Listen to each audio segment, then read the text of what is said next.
Morning students, आप सभी का स्वागत है आपके अपने YouTube channel maths for academy में। आज हम आपके लिए लेके आए हैं यहाँ पर एक इम्पॉर्टेंट इन्फॉर्मेशन जो आपकी सातवीं वर्कशीट आई है, सॉरी फोर्थ वर्कशीट आई है सेवन्थ क्लास की। तो इसके बारे में अब हम यहाँ पर पूरी चर्चा आपसे करेंगे, तो सभी बच्चे इसके वीडियो को एंड तक जरूर देखिए। चलिए हम यहाँ पर शुरू करते हैं। कक्षा सेवन्थ की वर्कशीट आई है गणित विषय की, वर्कशीट नंबर 4 और दिनांक ये आज की दिनांक है, यानी कि आपकी 26/7/2020 इसके लिए वर्कशीट आपकी आई है।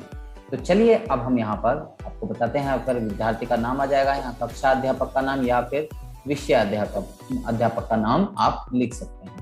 यहाँ पर निम्न ज्यामितीय चित्रों को उनके नाम तथा दैनिक जीवन में दिखने वाले चित्रों से मिलान कीजिए। तो यहाँ पर सबसे पहले इनका हमें दैनिक जीवन से मिलान करना है, जो आपको यहाँ पर आगे दिए हुए हैं एग्जाम्पल्स। तो यहाँ पर इनका हम इस हिसाब से मिलान करते हैं। सबसे पहले यहाँ पर ये जो चित्र दिए हुए हैं इनको मिलान करना है, कौन सा किससे मैच करता है। ठीक है जी। तो यहाँ पर ये हमें दिए हुए हैं, तो अब इनको मैच करते हैं। किरण, यहाँ पर बात करें किरण क्या होती है, तो इनमें से किरण कौन सी है। तो किरण की बात करें तो ये हमारी किरण है। ये क्या है, हमारी किरण है। ठीक है जी। इसको इंग्लिश में कहते हैं रे। ओके। यहाँ पर अगर हम यहाँ पर ये इसको मिड पॉइंट को माने, तो यहाँ पर ये 4 रे हो जाती हैं इसके अंदर, इसमें भी 4 रे हो जाती हैं, इसमें जितनी ये रे हैं ये सारी सारी रे हो जाती हैं, मान सकते हैं। या फिर हम दूसरा इसको कह सकते हैं कि ये हमारी रेखा होगी, यानी कि लाइन। क्या, लाइन। लाइन भी हम कह सकते हैं क्योंकि ये यहाँ से यहाँ तक क्रॉस कर रही है, यहाँ से यहाँ तक क्रॉस कर रही है, ये लाइन है। ये लाइन है हमारी, यानी कि रेखा। क्या कहा जाता है इसको, हिंदी में कहते हैं रेखा और इंग्लिश में कहते हैं लाइन। ये हमारा क्या है, लाइन सेगमेंट। ये क्या है हमारा, लाइन सेगमेंट। ओके जी। ये हमारा क्या है, लाइन सेगमेंट। अब यहाँ पर ये इसको क्या कहते हैं, रेखा खंड कहा जाता है। रेखा खंड। आगे यहाँ पर कुछ दैनिक जीवन के एग्जाम्पल दिए हुए हैं, उनसे मैच करेंगे कौन सा किसको किससे वो करता है। बिंदु, इसको पॉइंट कहा जाता है। तो जैसे मैंने यहाँ पर अभी सेंटर पे कहा कि ये हमारा पॉइंट हो गया जो इसको रिप्रेजेंट करा। प्रतिच्छेद रेखाएं, यानी कि जो एक दूसरी लाइन को काटती हैं, जिनको इंटरसेक्ट लाइन भी कहा जाता है। Intersect line. संरेखीय बिंदु, संरेखीय बिंदु यानी कि कॉलिनियर पॉइंट्स। कॉलिनियर पॉइंट यानी कि एक से ज्यादा पॉइंट एक ही बिंदु पर जब होंगे तो उनको कॉलिनियर पॉइंट कहा जाता है। समानांतर रेखाएं यानी कि पैरेलल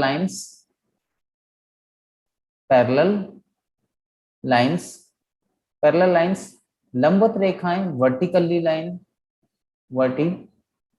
वर्टिकली लाइंस, या फिर इसको परपेंडिकुलर कहा जाता है, और लंबवत को परपेंडिकुलर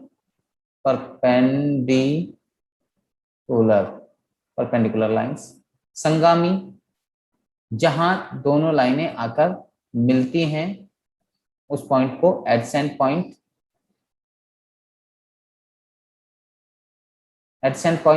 लाइंस हो जाएंगी, जहां पर वो लाइन एक दूसरे को ज्वाइंट करती है, एडसेंट लाइन। ठीक है जी। तो ये हमारी लाइंस के नाम हमने आपको इंग्लिश में भी बता दिए हैं। इसको रेखाखंड को लाइन सेगमेंट कहते हैं।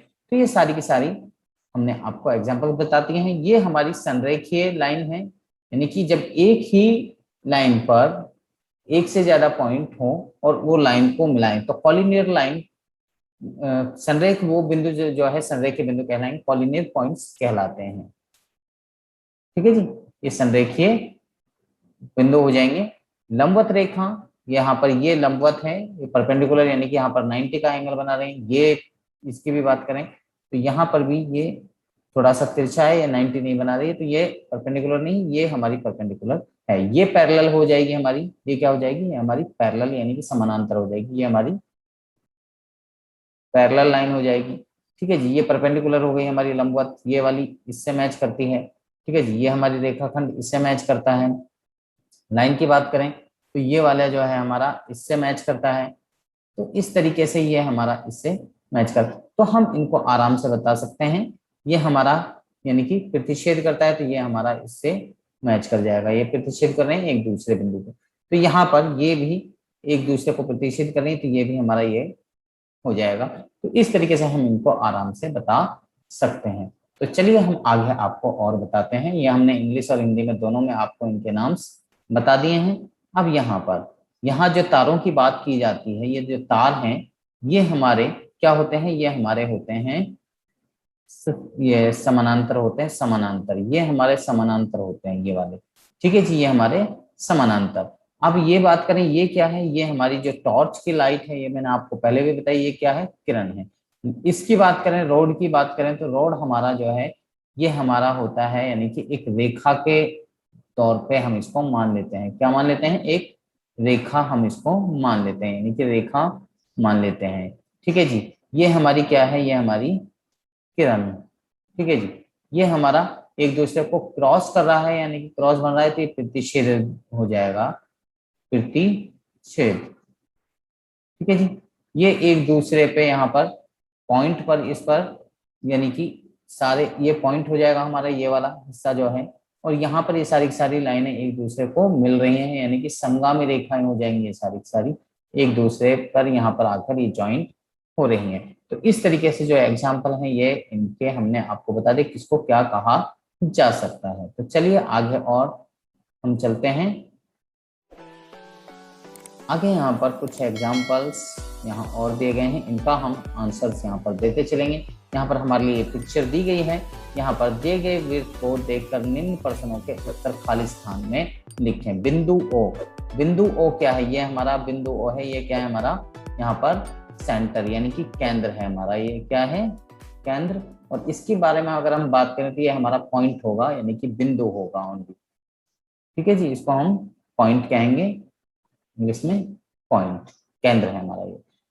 एओबी, एओबी, एओबी क्या है हमारा, ये हमारा व्यास है, और इंग्लिश में इसको डायमीटर कहा जाता है, डायामीटर।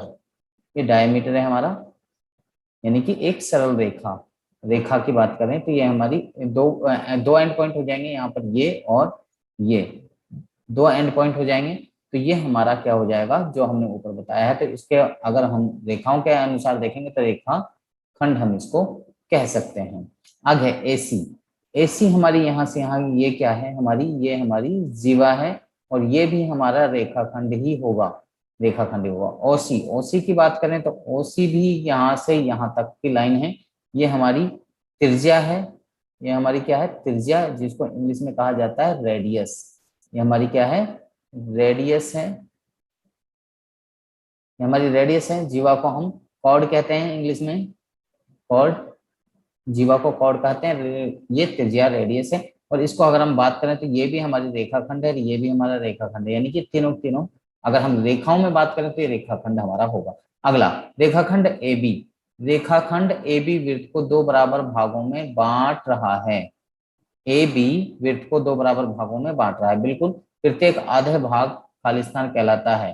क्या कहलाता है, आधा भाग, जो यानी कि वृत्त का आधा हिस्सा, यानी कि ये वाला हिस्सा या फिर नीचे वाला हिस्सा, ये क्या कहलाता है, इसको कहा जाता है अर्ध वृत्त। क्या कहा जाता है, अर्ध वृत्त कहा जाता है। रेखाखंड ए ओ, रेखाखंड ए ओ यानी कि यहां से यहां तक की लंबाई किसके बराबर है, बी ओ के, बी ओ के हैं यहाँ, ओ बी के हैं इसको। ठीक है जी, अगला है बिंदु डी की स्थिति क्या है, ये बाह्य बिंदु है, वृत्त में नहीं है या वृत्त के उस पर नहीं है, तो ये बाह्य बिंदु है, बाह्य बिंदु। ये क्या है हमारा, बाह्य बिंदु, ये बाहर है, इसको बाह्य बिंदु कहा जाएगा। तो ये हमने जो क्वेश्चंस हमें दिए हुए हैं, यानी कि इसको इंग्लिश में कहते हैं एक्सटीरियर पॉइंट, एक्सटीरियर पॉइंट, और इसको वृत्त को कहा जाता है सेमी सर्कल, सेमी सर्कल। ठीक है जी, तो ये हमने आपको बता दिए हैं, तो ये आपको समझ में आ गया होगा। चलिए हम आगे चलते हैं, अगले सवालों के जवाब यहाँ देखते हैं। अगले सवाल क्या हैं, अगले सवाल हैं हमारे यहाँ पर, अपने घर में से उन वस्तुओं के नाम लिखें जिनके द्वारा आप एक वृत्त बना सकते हैं। तो यहाँ पर प्लेट भी आप कह सकते हैं, प्लेट है, कटोरी है, उनके माध्यम से उनको रखकर इस तरीके से आप उसके चारों तरफ अगर खींचेंगे तो वृत्त बन जाएगा। साथ ही अपने आसपास से कोई दो स्थितियां लिखे जहां आप वृत्त बनता हुआ देखते हैं, यानी कि कहीं पर भी आप वृत्त बनता हुआ देखते हैं तो उसको आपको बताना है। तो यहाँ पर जैसे आप किसी भी डब्बे की बात करें तो यहाँ पर जैसे हमारे सामने ये डब्बा है, तो इस डब्बे का ये जो सरफेस आपको दिखाई दे रहा है सामने, ये हमारा जो है ये हमारा वृत्त हमें नजर आएगा, यानी कि सामने से देखने पर। अगर इस तरीके से देखेंगे तो सिलेंड्रिकल शेप हो जाएगी। तो दोनों में ये अंतर होता है। ठीक है जी। तो यहाँ पर कोविड के संदर्भ में उचित व्यवहार संबंधी कैप्शन आपको दिया जा रहा है। नियमित रूप से अपने हाथों को साबुन और पानी से धोते रहे। यहाँ पर चित्र भी आपको दर्शा रखा है, तो सभी बच्चे इन चीजों का अवश्य पालन करते रहे। तो मुझे लगता है कि सभी बच्चों को ये वर्कशीट समझ में आ गई होगी। अगर आपको समझ में आ गया तो आप हमारी वीडियो को लाइक करें, शेयर करें, कमेंट करें, और इसके साथ में अगर आप अभी तक हमारे चैनल पर नए हैं तो हमारे चैनल को सब्सक्राइब कीजिए और इसके साथ बेल आइकन जरूर प्रेस करें, ताकि आपको आने वाली हर वीडियो के अपडेशन साथ साथ में मिलते रहे। तो आप सब बच्चों का इस वीडियो को देखने के लिए धन्यवाद।